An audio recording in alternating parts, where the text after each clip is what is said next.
proceed with the next one, who is being moderated by Helena Lovegrove, who's the Senior Director for Operations and Projects here at Digital Europe. And I think we have our panel ready. Yeah, they're all here. That's good. So introducing them, just like we always do, we have with us, representing the Directorate General for Employment, Social Affairs and Inclusion, Chiara Riondino. Let's welcome Chiara. Hello, Chiara. Why don't you take a seat here? Chiara is the head of unit at the Vocational Education and Training. We also have with us Director at Technology Ireland, Una Fitzpatrick. Hello, Una, who kindly gave me a ride the other day. Thank you for that again. And last not least, CEO of Gatewatcher, Jacques de la Riviere. Come on! I know it's the end of the day. Have a seat. Yes. And as mentioned, Helena Lovegrove from Digital Europe. You want an applause too, Helena. Thanks, Mette. I know Cecilia is calling you her rock star, and I'm looking forward to seeing why. Good luck. Thanks, Mette, and thank you to our panelists for being here. I don't think there's been one session since the start of this conference that hasn't mentioned skills, and in particular cybersecurity skills, as how important it is for a resilient Europe. And Cecilia mentioned and highlighted in her introductory speech that we've seen a spike in cybersecurity attacks on critical infrastructure by 20% last year, and that we're missing 1 million cybersecurity specialists in Europe. And I think it was the speaker from Santander who predicted that we will have 3 million missing cybersecurity specialists by 2025. So the question for this panel is very timely and pressing. How can we, as quickly as possible, scale up the workforce in cybersecurity skills and train all the cybersecurity specialists that we need? So I will start my question actually to Jacques. I know that you will give us an example of what you're doing in France and to quickly upskill. Yes, thank you very much for your invitation. So I'm here as a CEO of Gatewatcher, but also as a member of the work group of Numeum, which is the equivalent of Digital Europe in France. And we are very concerned about the lack of digital skill in Europe, but more especially about the lack of cybersecurity skills in Europe. So this shortage put high pressure on the needs of protection of all the assets which need to be protected. Also a high pressure on all the already working experts in cybersecurity who are overloaded of work. And a recent poll indicated that a high level of cybersecurity executives were thinking about quitting their jobs because there is too much pressure on them.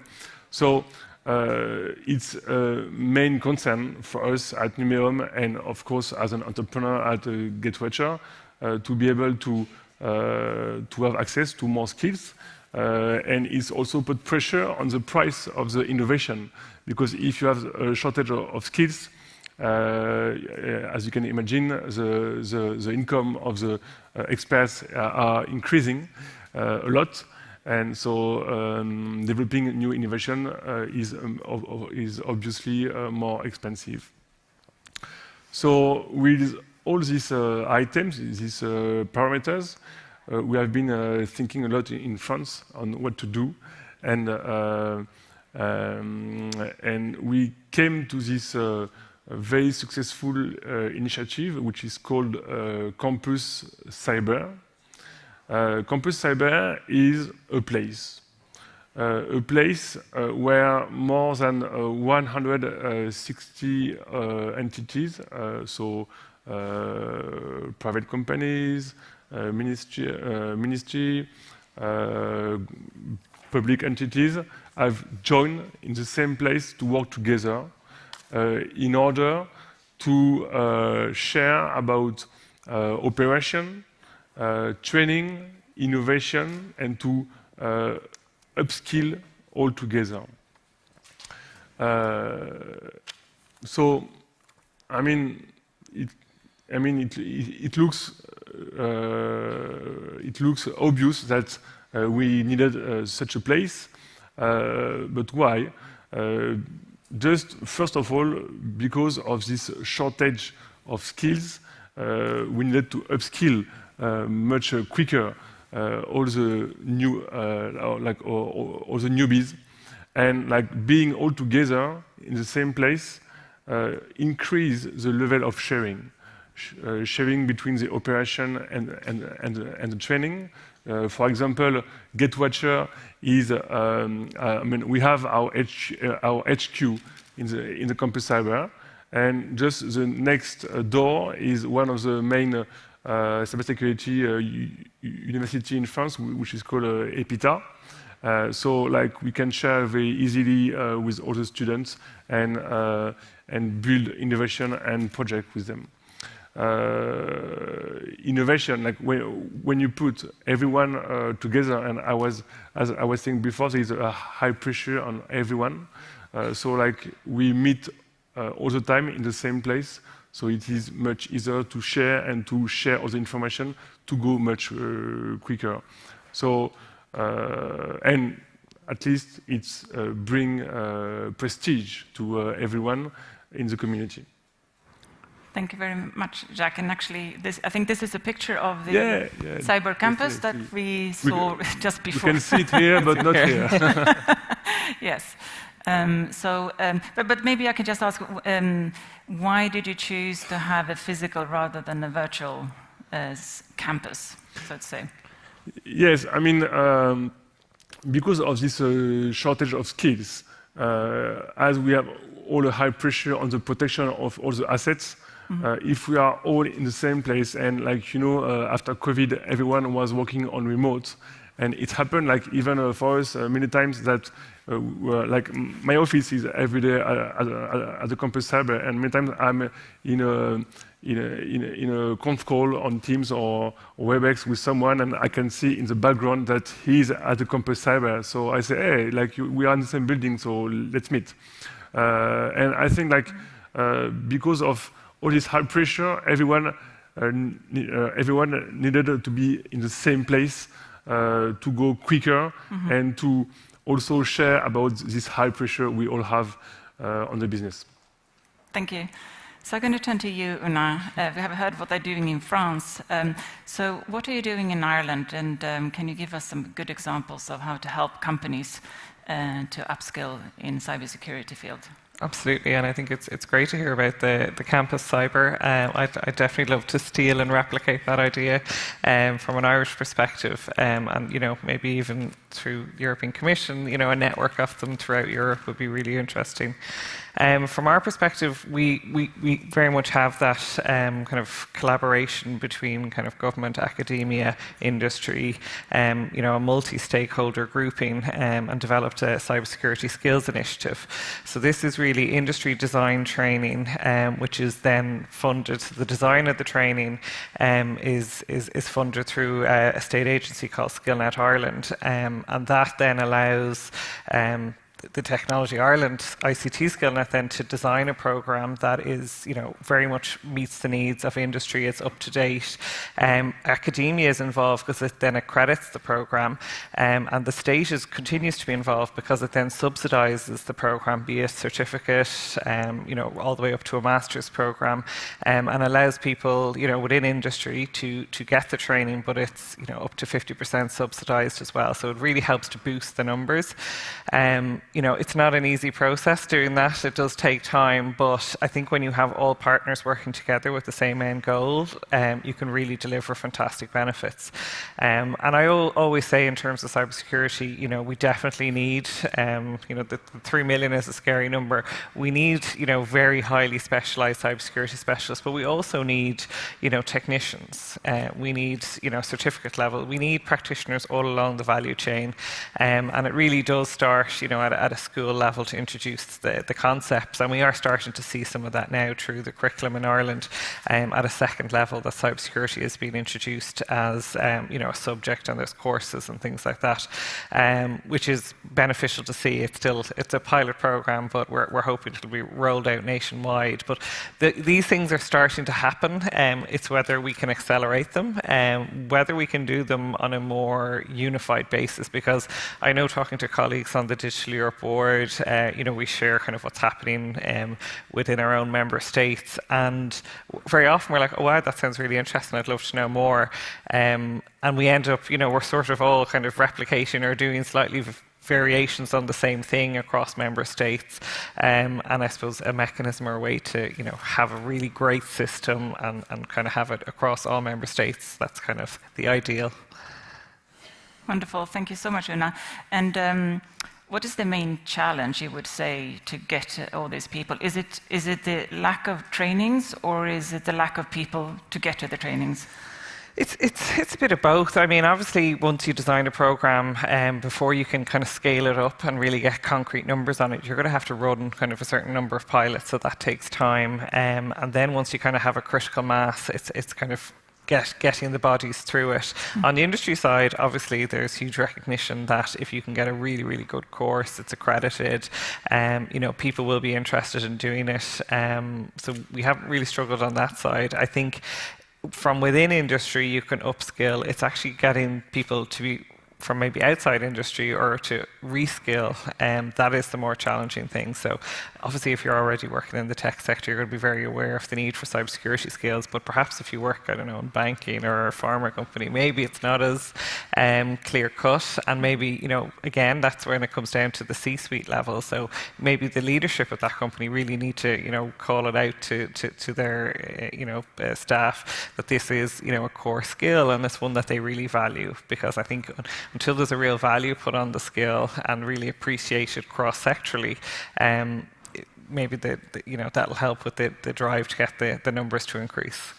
Thanks, Una. So I'm going to turn to you, Chiara.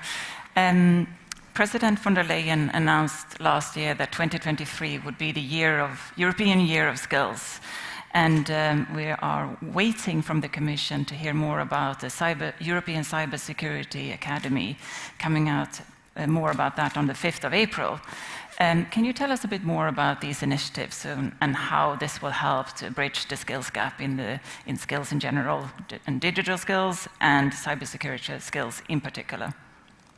Indeed, thank you very much. I think what Una said is really the heart of the matter. Cybersecurity skills that do not happen in a vacuum. We need a pool of ICT specialists, and we are deeply lacking in this in Europe. If we think that, since we like numbers, we have a target of 20 million ICT specialists in Europe by 2030. If we count from now, it means we have to increase 1 million ICT specialists per year. If we look at last year, we only had 500,000, so you can see that the pace of change is not at all up to the challenge.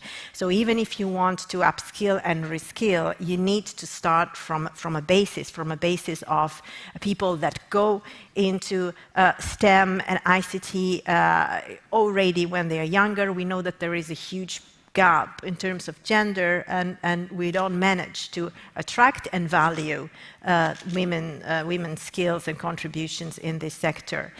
So the European Year of Skills has been launched by President von der Leyen, and also we have an agreement, a political agreement by the Council and Parliament, and it will officially start on the 9th of May, but we are on Europe's Day, but we are already working on it, and the Cybersecurity Academy is one of the flagship initiatives in this context. We are really going to push as much as possible digital skills for all. And you mentioned the war in Ukraine. There are also other instances of attacks that we have on our democracy. If you look at the scandal on the manipulation of elections by using private data, private accounts, WhatsApp messaging. So we need to act on two fronts. One, the cybersecurity specialists. The other is cybersecurity awareness and skills in the population, because any organization is as good as each and every one of their staff, because you can have the most perfect and robust systems, but if people write down their passwords, leaving it around, have meetings from cafes and internet points when it's not secure, using credentials of the organization, then everything comes crumbling down. So the European Cybersecurity Academy, of course, looks at the specialists. There will be this will be set up with a 10 million funding from Digital Europe. It will look at training specialists. It will look at developing specialized training programs. You may know we have also launched an initiative on micro-credentials recently, so we are really pushing also for credentialing trusted and certified of specific group of skills. So we hope also that the Academy can contribute to this kind of programs and trust in this kind of programs. And this is also in conjunction with other initiatives that we have already launched, like we have a partnership, it's called a blueprint for sectoral cooperation on skills, exactly on cybersecurity. It's called Rewire. This was launched already in 2020, where employers, worker representative, education and training providers come together to define a cybersecurity strategy, define occupational profiles, define training that can be used. So really, we are trying to bring together, and under the umbrella of the Cybersecurity Academy, the many strands of work that are already there, and in the Euroskills, more broadly, approach digital skills for the whole population, I would say, not even only for the labor market. Thank you so much, Chiara. So, what would you like to, Technology Ireland and Numeum to do in collaboration with you on the European Euroskills? Well, of course, we are very happy to work with all the main players in the area of skills and the area of digital skills in particular. There are many ways that we invite you to contribute to the Year of Skills. Of course, it's a way to really raise awareness, I would say, most of all, in combination with concrete initiatives that we are launching. But if we're looking at how we can work together, I really would invite you to participate in job fairs, to do what you can if you are developing specific training, that it can be also offered in an open source way, that we can also share it with other stakeholders. We have the Pact for Skills. This is another initiative that is meant to bring together employers and providers and other stakeholders, and we have a large digital partnership, digital skills partnership, so open invitation to join, of course, because I really think we need to join forces, and the upskilling and reskilling happens on the ground. So at the Commission, what we can do is to have funding, initiatives, awareness, frameworks, a lot of these things, but at the end of the day, we need people to be excited about training. We need companies to understand that training people is a resource, is an investment that will give you tenfold what you put in. So by all means, we have a year ahead of us. Digital is going to be really a red line together with green, and the two things go often together. So I hope we can join forces. Thank you. And I'm going to go back to you, Jacques, but before that, I would like to try to do a poll. I think we have a poll question for the audience, which is... Okay, I'll let you get the poll up while I'm asking my next question to you, Jacques. So, as you know, your project has been the source for inspiration for a new project that we're building in Digital Europe. to build more cyber campuses across Europe with our national trade associations and connect them all together in some way. And as you know, also our motto at Digital Europe is not to reinvent wheels, but to look at the good practices and scale them up. This is something we always promote. And also, as you know, we are running many skills projects, so we're really looking forward to this project. But we would like to ask you, what would you say, what's the main learning of your project, the Cyber Campus in France, that we should learn from? Yeah, I think that we have to understand that most of the cybersecurity experts, in 10 years, they have come from the cave to the spotlight or from the back room to the executive committee. Like this is what we are living today at cybersecurity engineers. But in the mindset of everyone, cybersecurity is still in the cave. So we have to change and to invest a lot in the prestige of these jobs and to the image and the communication that cybersecurity is bringing to protect all of our assets. And I think this is the main challenge. Like, you know, I was sharing with a journalist a few days ago, and I asked him, like, when you write an article about cyber, do you always get a picture of a dark guy with a hoodie and looks very scary? And he replied that it is the only picture he has available in its database about cybersecurity. So we have to change all this way of perceiving cyber. And the main benefits of the campus cyber is to change this and to bring prestige to our jobs and to our ecosystem. And I think that we can upgrade this prestige to Europe, just like by building places, nice places, and where we give space to all those cybersecurity experts who are fighting every day against the threats and are having a high pressure. Thank you. It's actually something that also our speaker from Santander said yesterday, Mrs. Diaz. The problem of cybersecurity jobs not being high profile and attractiveness. We need to increase the awareness and the attractiveness of these jobs. So that's one thing that you're doing. Very good. I'm just going to read out the poll question. No surprise. Yes, it is the right one. Okay. So what should be the main legacy of the European Year of Skills?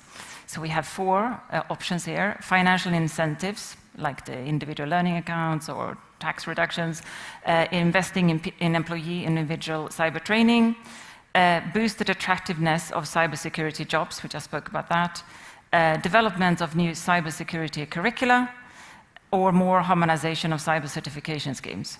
So there is a huge a majority, 42%, thinking that financial incentives to invest in employee upskilling in individual cyber training would be the most important legacy for the Year of Skills. So I don't know, do we have any more minutes? Can I turn to you, Una, for a last comment on what would be your...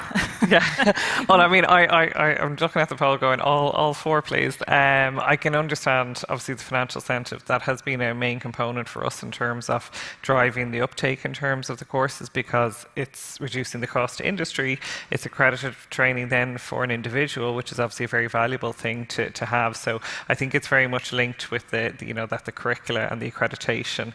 And again, we do see, and I know even in terms of the metrics, there's a lot that you've got accredited programs, you've got industry certification, and then you've got actually a lot of people who are actually doing it off their own bat, those kind of online courses, but there's no actual tracking in that. So I think we're going to have to figure out a way to better track our actual uptake of cybersecurity skills programs in order to address the needs. But obviously from the incentive side, the more kind of industry certified and accredited programs that can be financially backed, the better.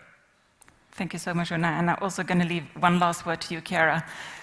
What are your main expectations for this year of skills? For me, it's to showcase and promote the very good practices that we have, because I see the poll, and I agree with the poll. I like the answers, but if you see that the main thing that we are expecting are financial incentives to tell companies that they need to invest in cybersecurity, it's a bit strange to me, in the sense it's like we're going to tell company they need to invest in good computers, they need to invest in locking up their buildings. I mean,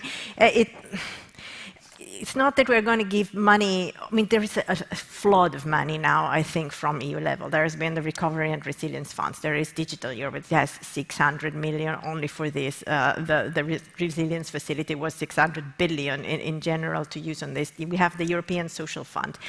We have an enormous amount of money out there. So I think what we need is to use it well. And I can tell you, for example, I was in a Center of Vocational Excellence recently, and I stepped into a war room where there were students tapping away on their keyboards, responding in real time to cyber attacks. And this is something that is useful, is exciting, and these centers are working, for example, with SMEs. So I don't think we need to tell Roche, for example, that we had here, that they need to invest in cybersecurity. I think we need to help those companies also who do not have the means to really also set up the specialized training that is needed to do so. So that is one thing that I would like to do, and also to promote some public services, like organizing white hacking marathons. So get good hackers to try and hack companies' networks, public networks, to see where the vulnerabilities are. So there, I think we have resources we can concentrate and we can scale up and raise awareness, attract more people into ICT jobs, like we were saying, including cybersecurity. Thank you so much, and unfortunately we have run out of time. I think, you know, it's a symbol. We have very little time to scale up and train people, and we have very little time to discuss. But thank you so much for coming today. Thank you, Chiara, Una, and Jacques, to come to this panel. Thank you.